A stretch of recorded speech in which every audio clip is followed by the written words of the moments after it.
¿Qué tal, amigos? Muy buenas tardes, muy buenas noches o muy buen día si se están levantando desde cualquier lugar donde ustedes se encuentren en el mundo. Los saluda su hermano Germán Silva, el Anawin, desde estas tierras australes, específicamente en la ciudad de Brisbane, en Australia. Muy bien, en esta oportunidad, esta va a ser un poco más breve y vamos a hacerla como un complemento de lo que hablamos la vez anterior con respecto a cómo María ha ido acompañando a la iglesia desde un principio, y especialmente en el siglo pasado vemos cómo la Santísima Virgen ha ido apareciéndose en muchos lugares del mundo, donde ha traído un mensaje de urgencia cada vez, valga la redundancia, más urgente para llevarnos hacia su Hijo Jesús. Es muy importante porque en esta época que vivimos de las comunicaciones sin fronteras, y tenemos el internet, donde hay una serie de cosas que no son verdaderamente católicas y que tenemos que tener mucho cuidado porque nos afectan la fe. Hay muchas locuciones, muchas personas que dicen que Dios les habla, y los mensajes del fin del mundo, de destrucciones y esto que el otro. Hay mucho que se habla acerca de apariciones de Jesús, de María, etcétera, etcétera. Incluso hay apariciones de la Virgen donde aparentemente sale hablando, criticando al Papa de la manera en que no está llevando bien las cosas, según los mensajes. Entonces vamos a ver todo este tipo de situaciones, por qué puede ser verdadero y por qué es falso.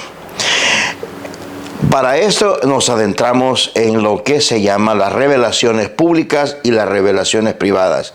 Y vamos a explicar qué es un poquito. ¿Qué es cada una de estas cosas?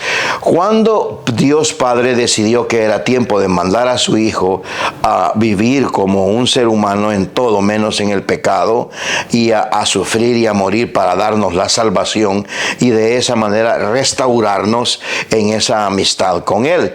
Entonces, de esa manera en que Dios mandó a su Hijo aquí a la tierra, y es la segunda persona de la Trinidad Santa, Jesús, en ese momento comenzó lo que se llama la vida pública de Jesucristo, la revelación pública de Jesús y lo que el Padre había traído para nosotros a través de su Hijo Jesús. Entonces, en esos 3 años que anduvo Jesús aquí en la tierra, nos enseñó mucho, nos habló mucho, hizo muchos milagros asombrosos, levantó muertos, sanó leprosos, paralíticos, ciegos, etcétera, hasta el momento en que murió en la cruz. Aún en la cruz nos hizo el gran milagro de darnos completamente su misericordia.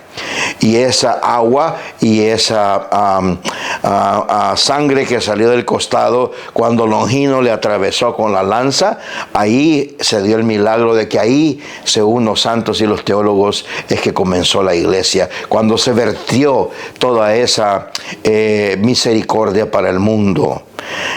Eso es lo que la iglesia llama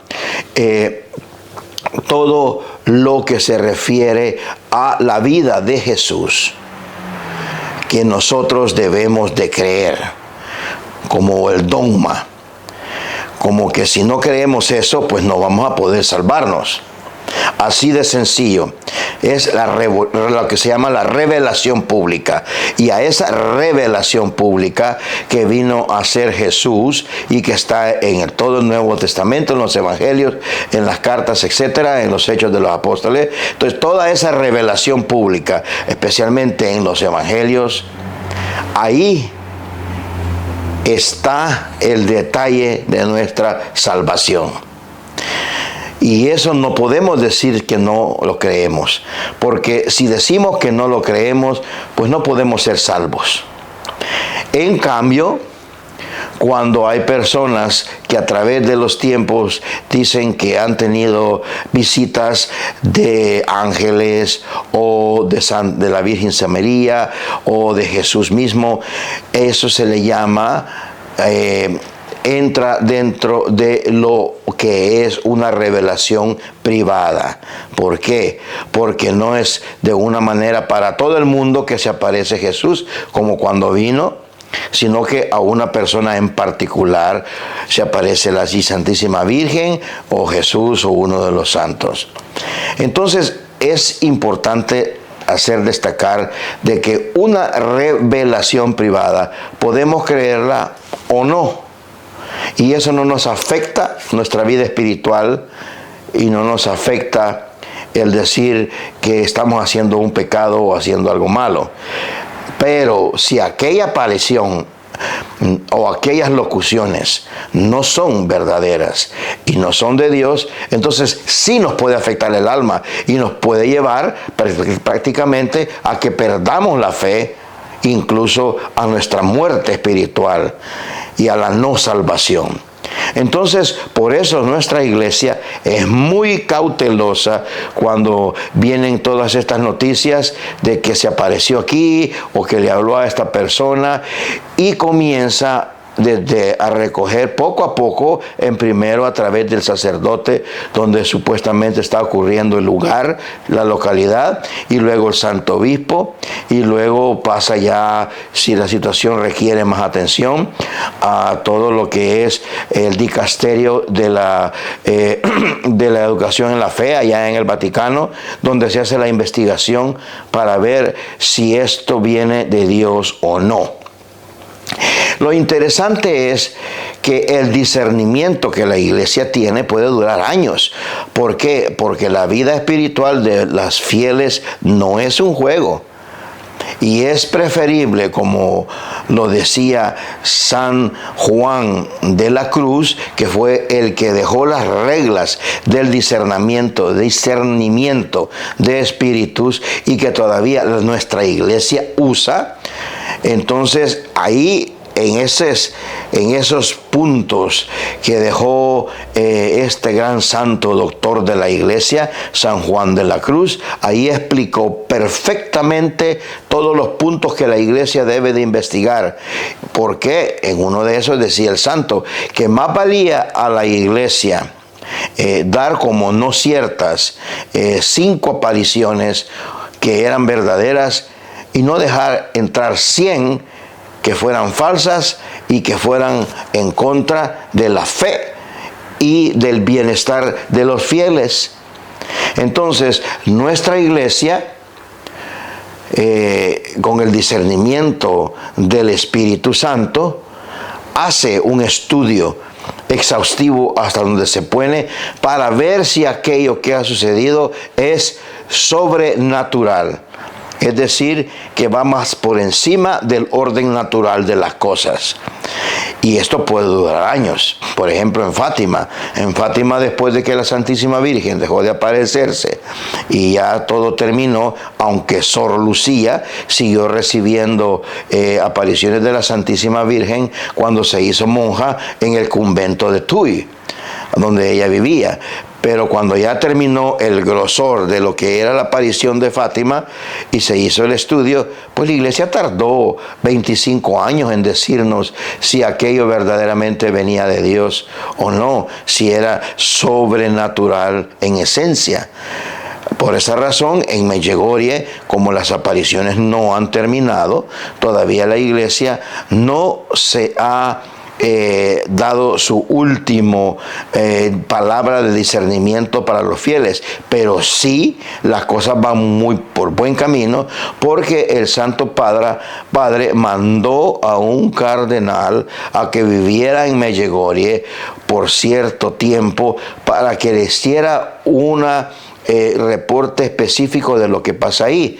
Y lo que este señor cardenal obispo vio es que las cosas ahí son maravillosas, los frutos son inmensos y no tienen nada que fuera de lo que es la fe y del mensaje de la iglesia. Es por eso que cuando Roma recibió todo el reporte, el Papa dijo, pues bien, vamos a declarar a Medjugorje como un centro de veneración pública de la Santísima Virgen y al cual las parroquias pueden hacer peregrinaciones públicas para que los fieles puedan asistir.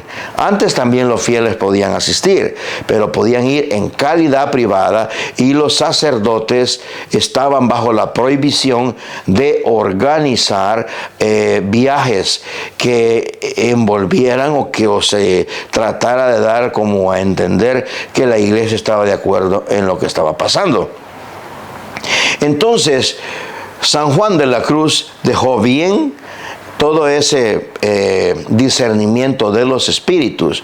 ¿Por qué? Porque no sabemos cuál es el espíritu que puede estar hablando o apareciéndose en la persona.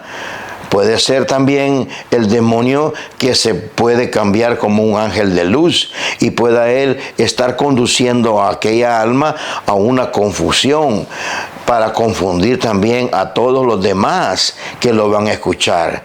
Entonces se ven muchas cosas como la obediencia de los videntes o de los que reciben las locuciones. El obispo les puede ordenar que cesen, el obispo puede ordenarles que no revelen los mensajes a nadie a través del sacerdote. Entonces se va a ver la obediencia que tienen estas personas al mensaje de la iglesia, a la orden de la iglesia. Luego se empieza a ver teológicamente si los mensajes son o no correctos. Por ejemplo, el caso de las locuciones que la Santísima Virgen empezó a darle al Padre Gobi, que ya hablábamos anteriormente, cuando el Padre Gobi ya se sentía bastante mal, que ya pues pensaba que su ministerio iba completamente para abajo, como cualquier persona, se sentía mal, estaba deprimido, estaba pasando por un tiempo de crisis.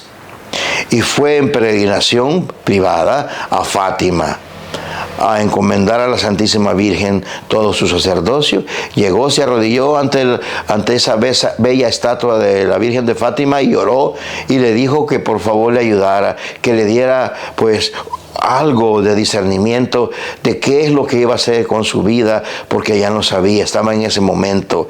Y ahí fue donde bellamente él sintió en su interior que la Santísima Virgen le habló y le dijo que con ese instrumento que era él, iba ella a formar algo para los sacerdotes, sus hijos predilectos le llamó. Vean qué lindo, a sus hijos predilectos. Y ella pues a través del Padre Gobi fundó lo que se llama el movimiento sacerdotal mariano, en el cual están miles de sacerdotes en el mundo y en el cual lo que se hace es tener un cenáculo de oración a través del cual hay un sacerdote o los fieles se reúnen a rezar el rosario, a meditar en los mensajes que le dio durante muchísimos años la Virgen María al Padre Gobi, de lo cual también nosotros vamos a hablar más adelante. ¿Por qué? Porque son aprobadas por la Iglesia y quien lo aprobó y fue uno de los miembros más fieles,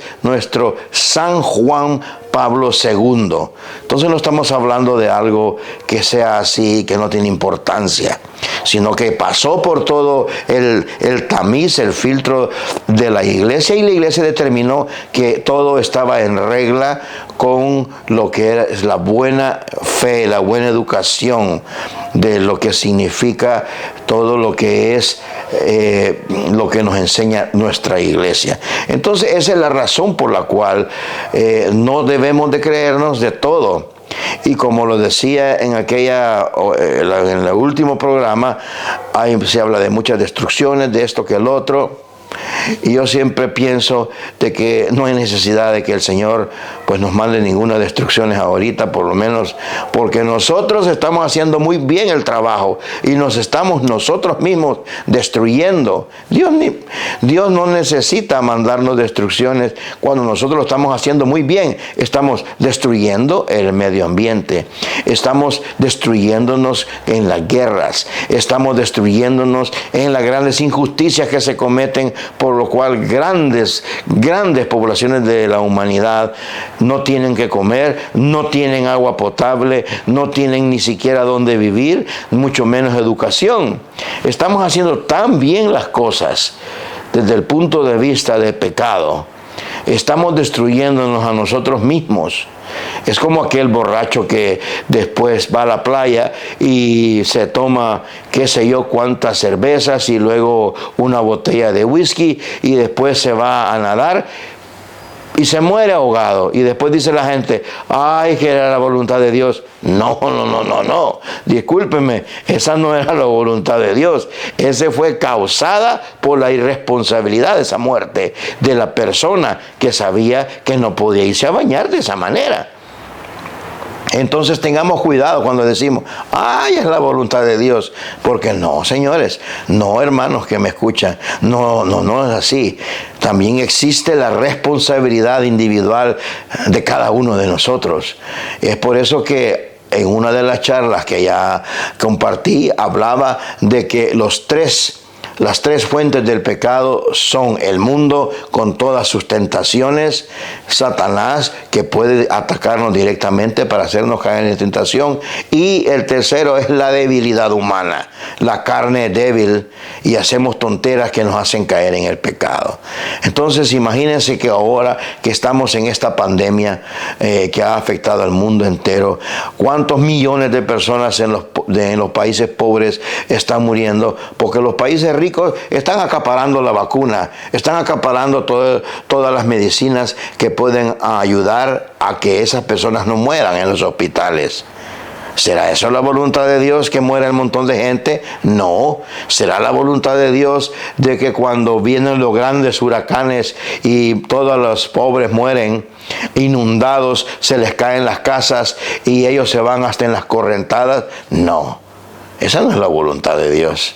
Entonces tenemos que hablar con propiedad y tenemos que tener mucho cuidado con todo lo que escuchamos, con todo lo que nos dicen, porque recuerden que solo el Padre que está en el cielo sabe la hora, el momento, el día, la fecha, la hora, nos dijo el Señor Jesús. Claro que uno puede ver que la situación está tan mal que uno piensa, yo lo pienso muchas veces, el Señor ya debe de estar en camino, pero no estoy hablando de destruir el mundo. Estoy hablando de lo que es la transformación cuando ya venga el Señor en su segunda venida. Acabar de una sola vez con todo esto de pecado que vivimos en el mundo. Y entonces es por eso que decidí hacer esta grabación que sirviera como suplemento de la charla anterior para poderles explicar qué son revelaciones públicas, qué son revelaciones privadas y por qué tenemos que tener mucho cuidado. Y tenemos que cerciorarnos de que las revelaciones privadas al cual estamos poniendo ojo o estamos leyendo estén aprobadas por la iglesia. Porque podemos tener el peligro de que sea Satanás vestido de ángel de luz que nos venga a perder en nuestra salvación. Y nos lleve poquito a poco, nos vaya separando del rebaño. Y Jesús, acuérdense lo que dijo uno de los evangelios, ¿no? Mis ovejas escuchan la voz del pastor, saben a dónde está el pastor hablándoles. Y eso lo da a través del discernimiento de espíritus que nos da la iglesia como guardiana y defensora de la fe. Hermanos, y aquí está el detalle.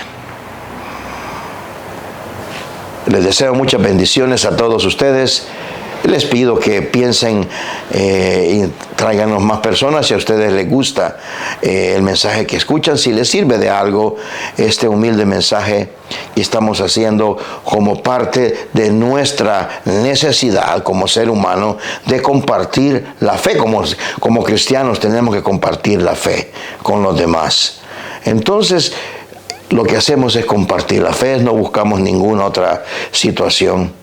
Es por eso que si ustedes consideran que algo aprenden en estas humildes palabras, que el Señor les habla, traigan a otros también, para dar la oportunidad que el Espíritu Santo pueda hablar, porque el Espíritu Santo nos habla a través de todos los hermanos en la fe también, ¿verdad? Entonces, que Dios los bendiga a todos, bendiga a sus familias, y nos vemos en nuestro próximo programa de Ahí está el detalle, cristiana. Buenas noches, que Dios los bendiga.